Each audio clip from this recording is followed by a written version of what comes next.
คำลายเนี่ยนะยังถอยอยู่ไปไหนเอาไปก่อนยิ้มโอ้รอได้วันนี่เลยหนวดรอเปื่อยตรงนี้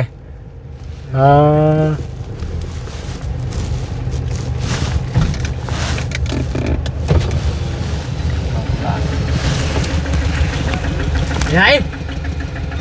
ฮะไปยังไงคำลาไม่ใช่ก็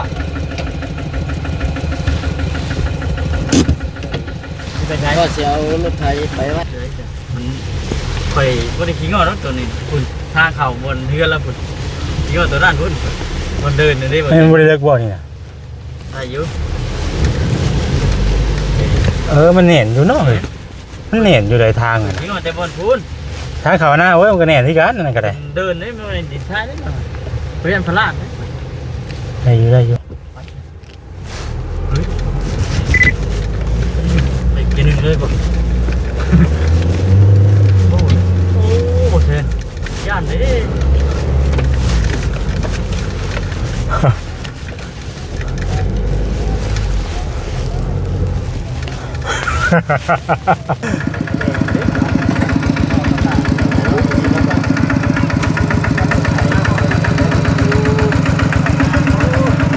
รอดเลยเนาะฮะ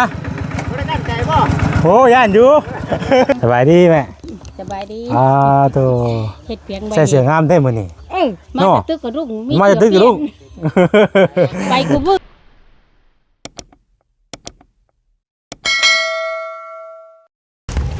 พี่น้องเลยเนาะหลายมือหลายวันได้พี่น้องเลยรถบ่ได้ทนบ่ไหวแล้วเมื่อไรก็ว่ารถเข่าบ่ได้เมื่อไรก็ว่ารถเข่าบ่ได้เนาะทางเขาบ้านคำลาได้นี่พี่น้องเลยเนาะ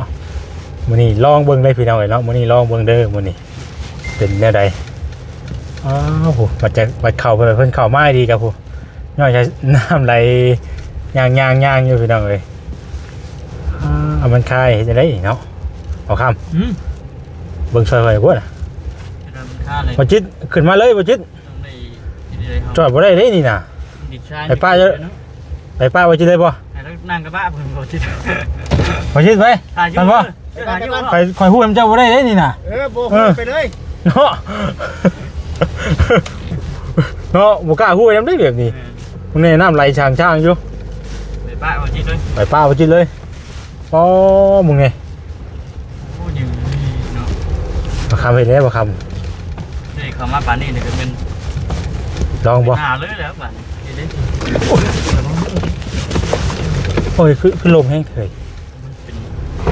ดินมันแช่น้ำเลยมันบวมวะบุบเถื่อนเนาะตกใจเบิดกินเดี๋ยวนี้ได้ใช่ไหม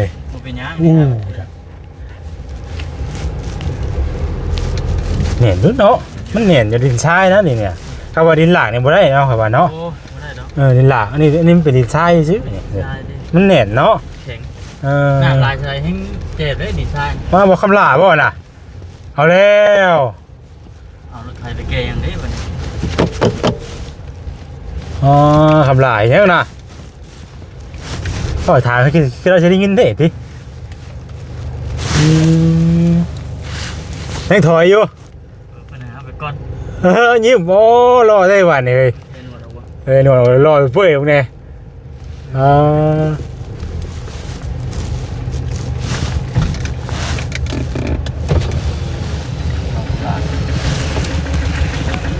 ไหนฮะไปยังไงคำลาไม่ใช่ก็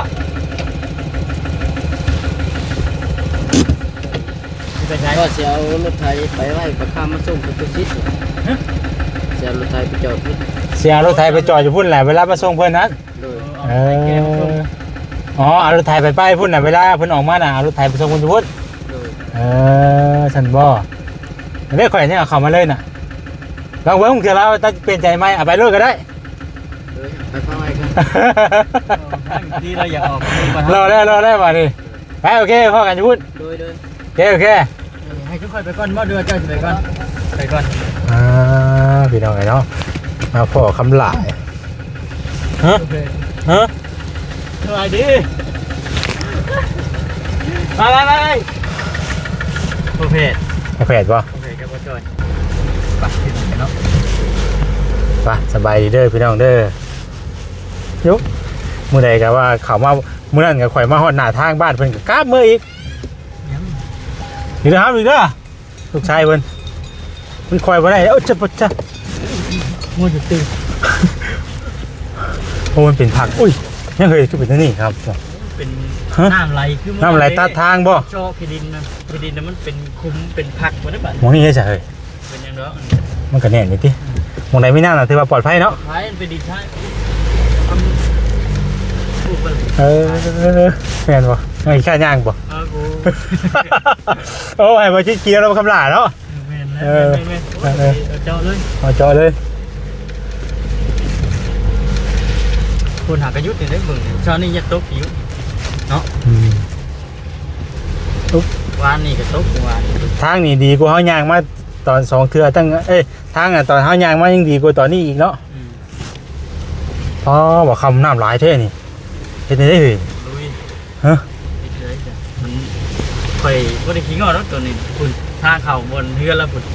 ขี้งอตัวด้านพุ่นมันเดินได้บ่ มันบ่ได้เลิกบ่นี่น่ะ อายุ มันแน่นอยู่เนาะเฮ้ยมันแน่นอยู่หลายทางอ่ะ ขี้งอแต่บนพุ่น ทางเขาหน้าโอ้ยมันก็แน่นที่กันนั่นก็ได้ เดินได้ไม่ได้ดินท้ายได้เรียนพลาด ได้อยู่ อายุบ่ ถือว่าบ่มีปัญหาหยังพี่น้องเอ้ยเนาะ ปลอดภัยบ่ แปลว่าตู้ชิดมื้อนี้จะเอาเข้ามาเด้อนี่นะทีนี้ได้เห็นรถข่อยเข้ามามื้อแล้วก็เอามาได้เนี่ยโอ้ย บ่ลองฮู้บ่ บ่รอบ่ฮู้ได้ เอาได้ยางกันมา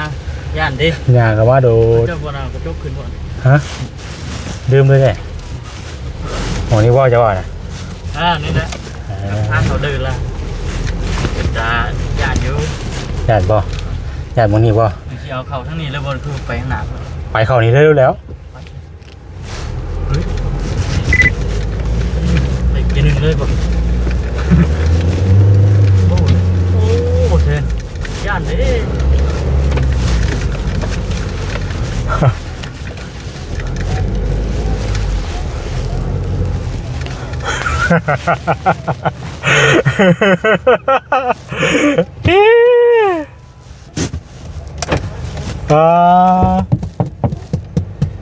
เป็นอะไรก็คือโหดแท้ สบายดีฮะ คือโหดแท้ โยขันย่างเลยสบายดี เมื่อยกำลังคอยจมเมื่อย FC ให้อยู่เด้ มันยังบึ้นๆเข้าอันนี้ ไปจมเมื่อยเนาะตัวสิ ใจแท้นี่บ่ ลองเบิ่ง ทำนี่คอยยังว่าธรรมดาอยู่ทางนี้ ฮะ ทางนี้ธรรมดาอยู่แต่เจ้านี่คอยได้คอยเงินตู้เซนได้คอยเงินได้บาทบ่ดูสิ ฮะ เงินตู้เซนได้บาท โยมื้อใดก็ย่างเมื่อยแล้วนี่ว่ะมันไก่โพดเนาะ คอยว่าเจ้าสิฆ่าอยู่หั่นได้กินนี่ตาเข้ากิน บ่มัน ดีเนาะ มันก็แน่นอยู่นะมันแน่นอ แน่ ยู่ นอยู่คันครับแหละครับแบบนี้ห้วยเด็ดขาด คันจอดแล้วมันเรียบร้อยแล้ว การห้วยเลยแบบบัดพลาดโลด ลองเบิ่งสิ ค่อยบ่กล้าเอาเขาแก้วเด้ยอมสิอยู่ซอยอยู่ลึงอยู่นี่ โอ้มึงเลยเห็นแล้ว แล้วหวานนี่เฮ็ดแล้วบ่แซ่บเฮ็ดแล้ว แม่เห็นอยู่รถเจ้าน่ะว่าเราเห็นเราจอดไว้วัดเนาะว่าบ่มื้อนี้บ่จอดว่ะสิลองเบิ่งว่ะ อยากเฮ็ดคอนเทนต์ บ่แม่นก็เตี้ยบ่อยากไล่ตัวนี้บ่อยากไล่มาได้แต่ว่าบ่อยากลองเบิ่งกันนะว่ามันสิเข้ามาไล่บ่นะ ใช่ อันนี้บ่พี่น้องเก่งแสน โอ้ครับบอยตอนเข้ามาน่ะสิว่ารอดแล้วยังขากลับบัดนี้อย่าพอดีใจ ยังถือว่ายังมีความเสี่ยงอยู่ มีแนวบ่คือหม่นเข้ามา บ่ได้มีหยังไง ฮะ บ่เอ้าก็มีก็บ่บ่ได้มีหยัง แต่ว่ามีแนวมาถือบอกถือไพ่ จังมานี่แหละ ข้าวดอกข้าวดีเรื่องโค้งหลังคามีหยังบ่จัก บ่มีแล้วว่าสิมาเอาดินเข้าซอยเพิ่นนี่แหละ แล้วได้ แล้วแหละตัวค่อยมาไว้กับบ่ยัง 2 มื้อ ป้าบ่ได้ก็ดีเนาะ 2 มื้อ 2มื้อแล้วเลย ด่วนเลย อ๋อเป็นจังได๋ซะเรื่องงบหลังคมหลังคา เรื่องงบก็มีแล้ว10,000ทางข่อยน่ะ 10,000น่ะแน่นอนแล้วเรื่อง10,000 อ๋อ ที่จะช่วยกันหลายๆทางแล้วเฮ้ย โดยทางว่าแสนก็เข้ามาหลายเทื่อหลายที่อยู่มามื้อใดก็ ว่างเปล่าว่างเปล่า เอาแล้ว มาเมื่อไหร่ก็ว่างเปล่าไปทำเลย เพราะว่าเขากระหาตะทมเล่นเลย ซุงค่าเกดีบัดนี่เนาะ หาก แบ ว่า บบ่ต้องย่านเลยแบบ เพราะ ว่า ว่าเอาเบิ่งเนี่ยก้อนเดียวนะตั้มบ่แช่ ตาม ทำแห้ง เพราะว่าต่อไปในอนาคตเนาะคือว่าแล้วบางทีเฮาถมดินถมหยางนั่นนี่เนาะมันก็ แม่น กับผู้ดีและสำนึกกับผู้ดีงาม ๆที่เอาไปเนาะมาไล่ที่ออกจังได๋บาดนี่ เดี๋ยวพาเมื่อเด้อถ่ายอยู่ ให้คำลารถไถมาได้เด้ เออ คำลาสิเอารถไถถ้าออกไปชงข่อยนี่พอดีแล้วครับมันข้ามอย่างกับแก้กัน เราถ่ายแล้วให้เราถ่ายแล้วแกวะ แม่นดูละมาเด้อเบิ่งให้ละเราก็ มาเลยป่ะเบิ่งปิดรถไปก่อนคำหลามาเลยพี่น้อยเนาะวาจิตมันลงเบิ่งทางมันขี่มานำคำหลาเนาะ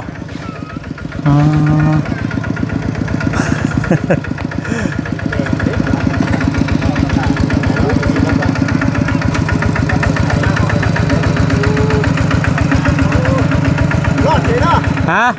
บ่ได้ตั้งใจบ่ โอ้ย่านอยู่ ย่านตะขาออกกันแล้วขาเข้ามารอดแล้วแม่มันเลิกช่วงมันดิสบายเด้อเนาะบ่คำสบายทางบ่คำพี่น้องเนาะมาแล้วกัน3คนมื้อนี้ก็ได้มาพ่อทั้งบ่าวเวียงพ่อแพทย์พ่อแพทย์บ่าวเวียงเนาะ สบายดีอีกเทื่อนึง โดย แต่นี่ข่อยบ่ย่านปานใดบ่แท้ ฮะ ข่อยย่านผู้แถวโรงเรียน แถวโรงเรียนบ่ ดินมันตีงแน่ คือมันตีเขาเหยียบหลายเทื่อมันก็สิ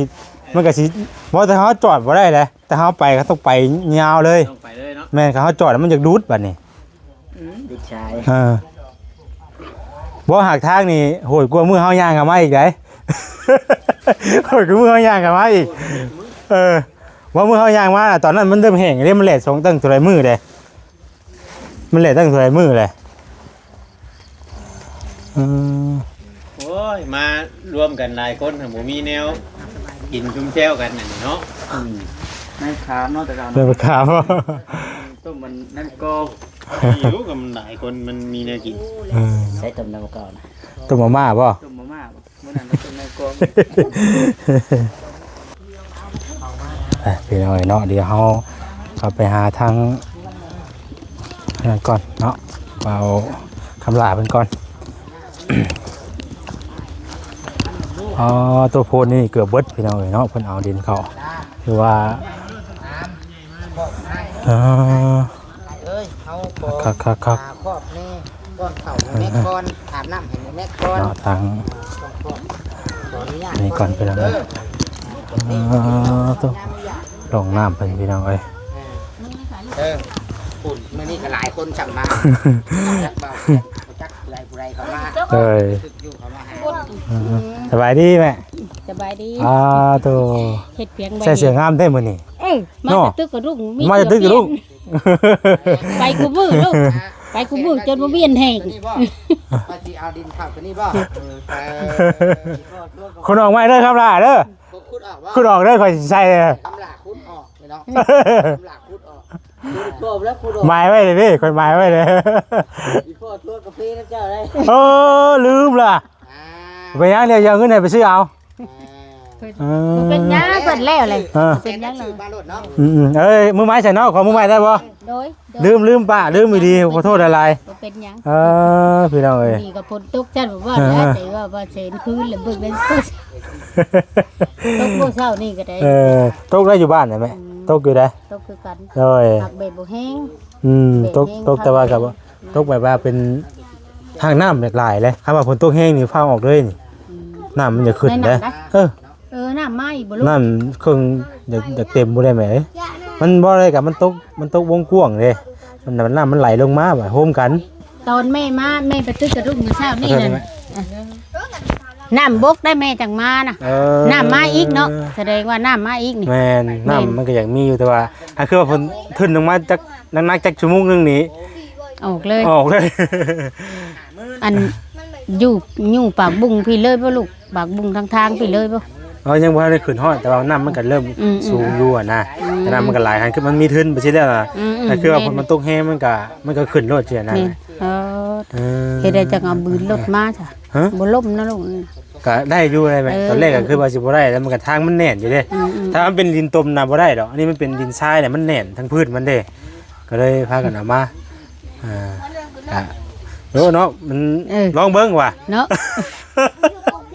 คำตกคำยากอะไรเนาะบืนเดี๋ยวบืน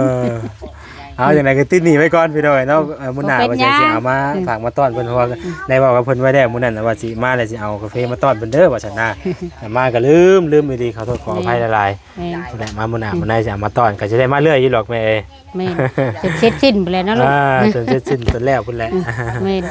แต่ก็บ่ได้มีหยังดอกทางลูกก็ได้บ่มีงบมีหยังมาสมทบนำเพิ่นแต่ว่าก็เข้ามาถ่ายคลิปถ่ายหยัง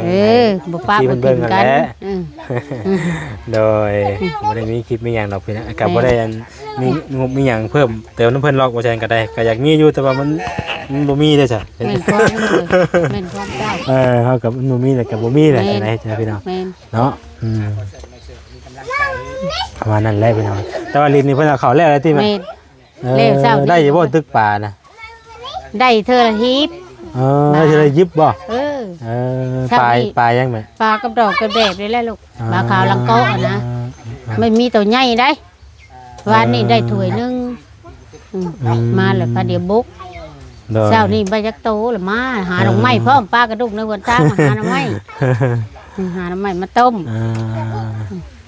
ไปแต่ละมื้อแน่แบบพอได้กินนั่นแล้ว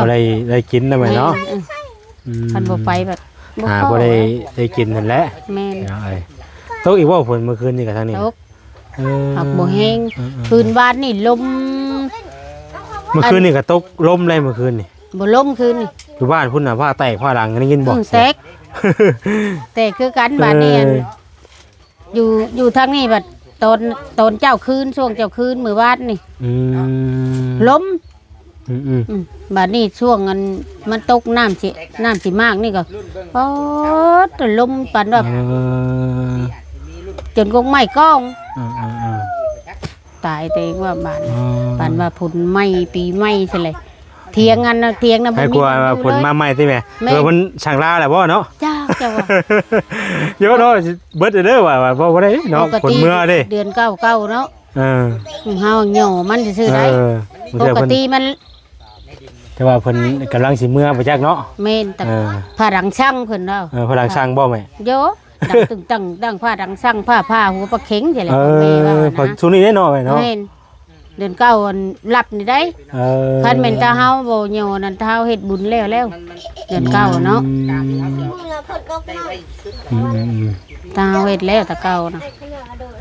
มื้อแน่เข้ากับเจ้าโอ้เบิดได้ทั้งหน้ากลางเลยอยู่บ้านนู่นก็เห็นออกได้หม่องอยู่ได้จนออกเบิดเลยนะเขาก็เจ้าก็ม่านเบิดเลยเขาม่านเลยยังของแม่นะคือทางนี้ที่ไกลมากก็ยังกำลังปะมือคือแม่ว่าอ่อนแล้วข้าเจ้าอยู่โคข้าเจ้าแล่วานนี่ก็มีของมือโลกจังหันนะข้าเจ้าว่าเองสิซ้ำมืออื่นนี่แหละนะโคกว่ะได้อยู่ทางนี้หากจักได้เกี่ยวหรือบ่ลูกเอ้ยมันเคยได้ซะหากปกตะเก้าคำผลบ่ป้าน่ะได้เกี่ยวได้ได้เกี่ยวตะเก้าน่ะยังอ่ะน่ะเบิ่งเพิ่นว่าเขาอยู่ยังบ่หลายเพิ่นว่าได้ครับได้ผู้ใดเติมกันไปเนาะบ่ได้ติดตามเบิ่งกันแล้วแม่เนาะก็ถือว่าแล้วได้ตั้งเสาเทคานก็ได้เอาดินเข้าก็เรียบร้อยแล้วมีแต่เรื่องโค้งมันบัดนี้เนาะเรื่องโค้งคาช้างนั่นนี่และเครื่องที่เฮาจะเอามาเฮ็ดนั่นแหละเนาะได้เฮือนเนาะลูกโอ้หลายตอนเติบได้เพื่อสิก็บ่ง่ายปานใดนี่ดูยังว่าถือว่าไวได้นี่นะไวสุดแล้วพี่น้องไวดีนิยมมาลีลูกเอ้ยนิยมเพิ่นผู้ชุดผู้ช่วยแม่ก็ได้มื้อนั้นลูกเอ้ยเพิ่นมันก็ขึ้นอยู่กับบุญวาสนาของคำด่านำพี่น้องเนาะก็บางหม่องก็เฮาไปบางหม่องก็ได้บางหม่องกับบ่ได้ก็มีพี่น้องนะผู้บ่ได้กับบ่ได้เลยก็มีอันนี้เพิ่นยังว่าเพิ่นยังมีบุญวาสนาเพราะมีนั่นอยู่มีทางผู้ใดผู้ใหญ่เพิ่นซอยคิดเห็นอยู่เด้โดยคือใจลูกใจเต้างั้นเพิ่นเฮาไปในหม่องในบ่อนก็บ่มีเลยก็มีบ่ได้เองเลยก็มีเฮาก็บอกผู้ถือพี่น้องเนาะแม่นก็ได้แต่ผู้เฮาก็บ่ได้ว่าแต่ว่าเปรียบเทียบหมายถึงว่าผู้ได้กับผู้บ่ได้ก็มีสินะผู้ได้ก็ได้แท้เนาะผู้ได้ก็ได้ผู้บ่ได้กับผู้บ่มีผู้บ่ได้ก็มีทุกได้ทุกสิ่งทุกอย่างเนาะแต่ว่ามันก็ตามทางผู้ใดผู้ใหญ่เพิ่นคิดเห็นนั่นแหละ